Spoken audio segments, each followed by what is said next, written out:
আমরা মেগা অকশনে তো বাংলাদেশি কেউ পিক হয়নি, তো নর্মালি লম্বা টুর্নামেন্ট থাকে, সেক্ষেত্রে অনেক রিপ্লেসমেন্ট প্লেয়ার হিসাবে অনেকে নিয়ে থাকে।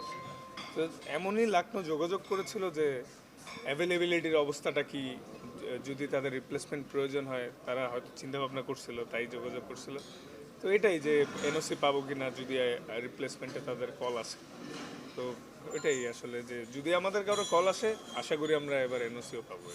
এটাই ওদের টিমের যদি রিপ্লেসমেন্ট প্রয়োজন হয়, ফার্স্ট অফ অল ওদের তো নিজেদের প্রয়োজন হইতে হবে। যদি প্রয়োজন হয় তখন আল্লাহর রহমতে যদি ফিট থাকি, সেক্ষেত্রে এনওসি চাওয়ার বিষয়টা নেই। আর এনওসি কথা হয়েছে বোর্ডের সাথে, যদি আমরা কেউ পিক হই, সেক্ষেত্রে এই বছরে এনওসিতে প্রবলেম হওয়ার কথা না, যতটুকু কথা হয়েছে।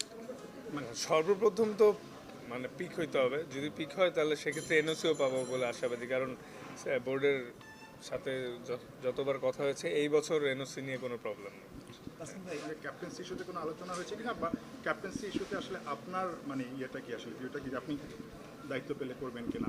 না, আসলে এটা টোটালি বোর্ডের কল।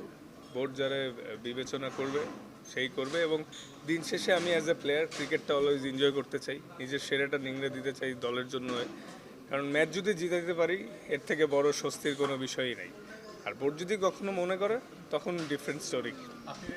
হ্যাঁ, বোর্ড চাইলে চেষ্টা করবে ইনশাল্লাহ। Thank you. Thank you.